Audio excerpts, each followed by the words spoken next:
So in this video, we are having Jane. They are saying Jane earns 133 rands and 10 cents after 3 years at 10% per annum compounded interest. How much did she initially invest? So now we are looking for what? For our principal amount, our present value. So we are being told that she is using a compounded interest investment plan. So this is the formula that we are going to be using. So A is our future amount. That's what we were given, that Jane is going to earn, or she has earned 133 rands and 10 cents. And then our present value, that's what we are looking for, because they want to know how much did she initially invest, right? So the percentage we are also being given as 10%, and we are going to be writing it as 10 divided by 100. And then our number of years, we are being given that he got that future amount after 3 years. So we are going to be writing 3 there at the top. So remember, guys, my principles, they don't change, especially when it comes to financial math. So what we are going to be doing is to type our final answer on our calculator, and make sure that you don't make any mistake when you are typing it on the calculator. So we are simply going to divide by 1 plus 10 divided by 100 raised to the exponent of 3, because you want this to cancel this. And then when you punch this on your calculator, you should be getting 100 rands. 100 rands. That's the money Jane initially invested. So let's go to our next question. They are saying Jane earns 133 rands and 10 cents after depositing 100 rands 3 years ago at a compounded rate investment plan. At what interest rate did she agree on? So now they are asking us for what? For the percentage. And they have told us that she is using what? A compounded interest investment plan. So we are going to be using a compound interest formula, which is this one. So we are going to say her future amount is 133 rands and 10 cents, and the present value, the money that she initially deposited, is 100 rands. 1 plus I, that's what we are looking for. And then they have told us it is for 3 years. So remember, guys, what I said on my last video. I'll link it on your screen right now. I said that if you are being conflicted, or you are a bit confused about which one is A, which one is P, you must always use that rule of saying, if we are talking about investment or the money is growing, it means that the bigger amount is going to be our A, and then the smaller amount is going to be our P.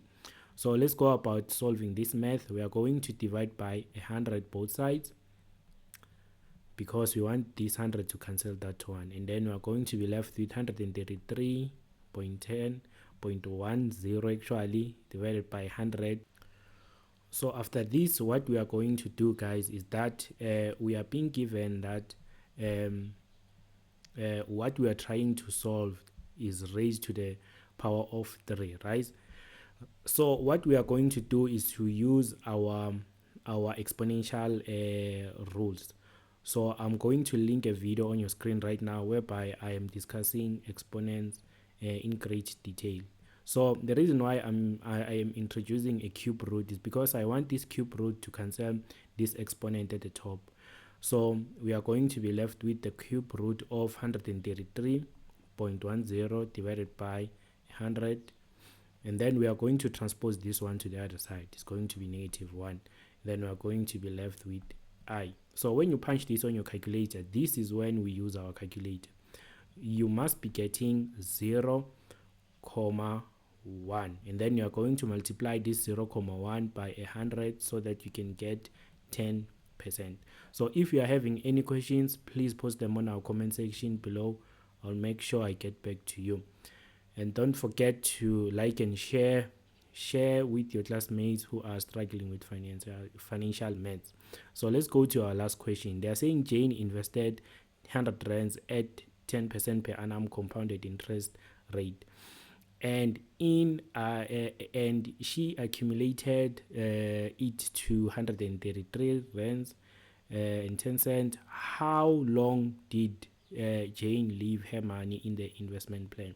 So now they are asking us how long. They are looking for the period, right? Our period is going to be our N. So we are going to substitute. Our future amount is 133 rands and 10 cents.